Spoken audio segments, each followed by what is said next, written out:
My partner and I have been together for nearly 6 years. He has honestly been the most amazing, wonderful, and supportive person in my life. He doesn't just make me happier, he makes me healthier. He's been absolutely fantastic in every way imaginable. About 2 years ago, we had the big marriage talk. We were both honest about what we wanted.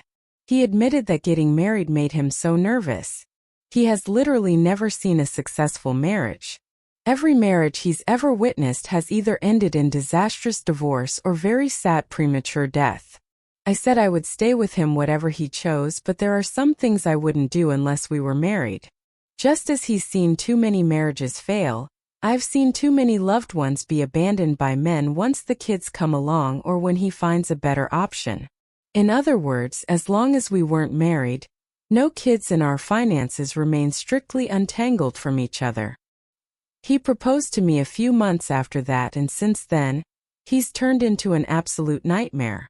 First, he refuses to do anything wedding-related but accuses me of taking over and being a bridezilla when I make decisions without him.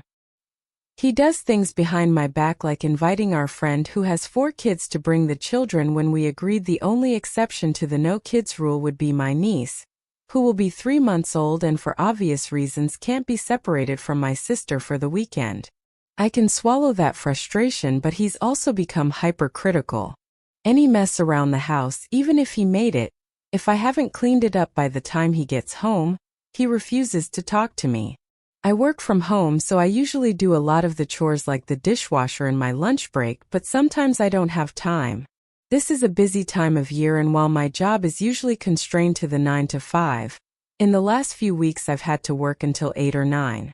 When he stormed in last night angry that he had to clean the kitchen and I pointed out I'd been working for 12 hours straight, he looked me in the eyes and said, "So?"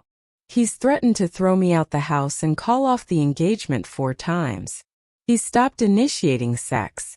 I've come to dread the sound of the door unlocking because he can't go 5 minutes without finding a problem to have with me. It's so bad that my mother, who was ready to adopt him a year ago, is refusing to be the witness that signs our marriage certificate. I've asked to call off the wedding, go back to being just girlfriend and boyfriend, but he says he really does want to get married, and he's just doing all of this to make sure he's making the right choice. Increasingly, though, all he's done is convince me I'm making the wrong one. Edit to add. If it wasn't clear, I'd already decided not to marry him when I made this post. I'm packing up and going to my mom's for now. I'm safe and don't need anyone to call the cops. Thanks to the person who offered, though. At the time he proposed, we knew his grandma was going to pass away soon.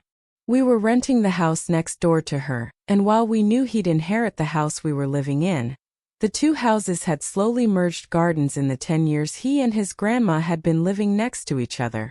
The 2 houses have been in the family since the 30s, so he was quite keen on buying next door to both avoid losing it. The family member who inherited it couldn't afford to keep it, but also because having a stranger live there would have been a huge privacy issue for both houses. We'd hoped to rent it to a friend or another family member. He does earn a lot more than me, but he's self-employed, so the banks are quite wary of loaning to him. I work in a university which the banks consider a safe professional job, so getting credit and loans would have been much easier if he'd been married to me. Thinking back on it, I wonder if he asked me not because it was something he wanted per se, but just something that made sense. We'd been together for a while, so it made sense to keep moving forward. It made financial sense, and his family liked me. I'm not a perfect partner or person, but weighing it all up, marrying me had lots of factual advantages for him. I even have dual American citizenship, and he'd always dreamed of moving to America one day. 3 weeks later. Sorry for the wait, folks. I've had a lot to do. This has honestly been one of the hardest things I've ever had to do. I'm back in with my parents, which is awful. I hate it. I feel like a teenager again. They're being very supportive, and I'm grateful I had somewhere to go, but the house is so damn loud and I forgot what it was like. I'm trying to find an affordable apartment, but it's London, so that feels like a bit of a pipe dream. To top it all off, canceling a wedding a month before is expensive. Only the celebrant and the photographer have accepted refunds. Every other vendor has been paid in full, and that's money just flushed down the toilet. It's been exhausting. Before this, I was in a pretty great financial situation. I had savings and a plan and a house and a financially stable partner. Now I have less than a tenth of my savings, nowhere to live and no real prospect for the future. It's not easy processing losing him, not easy at all. I'm still in the part where everything makes me cry, and you feel like someone has taken scissors to your soul, but I've experienced both grief and breakups. I know this feeling will eventually fade even if it might never completely disappear. When it's mixed in with the relief of being able to exist without criticism every 5 minutes, I'm hopeful it will pass sooner rather than later. But I have no experience for this kind of existential fear of being alone, not having the family I've wanted for so long, not knowing what's next, actually trying to date someone. When I was little, I never knew what I wanted from my career other than that I had one, but I always knew I wanted to be a mom. That dream feels like it's getting further and further away every day.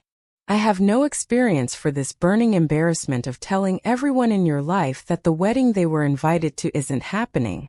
It was so painful telling his niece and nephew I wasn't going to be seeing them again. They cried and clung to me and begged me not to go, and they ripped my heart out. It's easy on Reddit to tell someone to end things, but when you've built a life together, disentangling it is so bloody difficult. A divorce would be easier because then we'd have a legal framework for all of this. Instead, I have to decide if I want to take him to court for the custody of my cat, when I don't have a proper place to house her, but she's my cat. You might have noticed I've avoided really talking about my ex. We're communicating through our parents. He tried to reach out several times, but if I talk to him, I know I will do what I always do. I will buckle and take him back because I love him very, very much.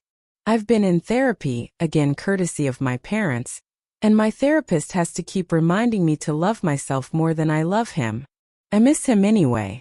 He's promised to change, promised couples counseling, promised he knows he was wrong. But he also hasn't said the word sorry yet. Such a small word and yet so telling. He's been generally pretty accommodating to me. Expenses have been split 50-50, which is fair but certainly a worse deal for me. He left the house so I could gather my things in peace. I can tell from the state of it this has hit him hard. The cats have been the only sticking point, and I understand why. The house is old and creaks. Being there alone isn't fun. Neither of us liked it when we were alone, and a large part of the reason we got cats was for the company at night when the other was away. I'm sorry if this wasn't the update you wanted to hear. My mind is all over the place.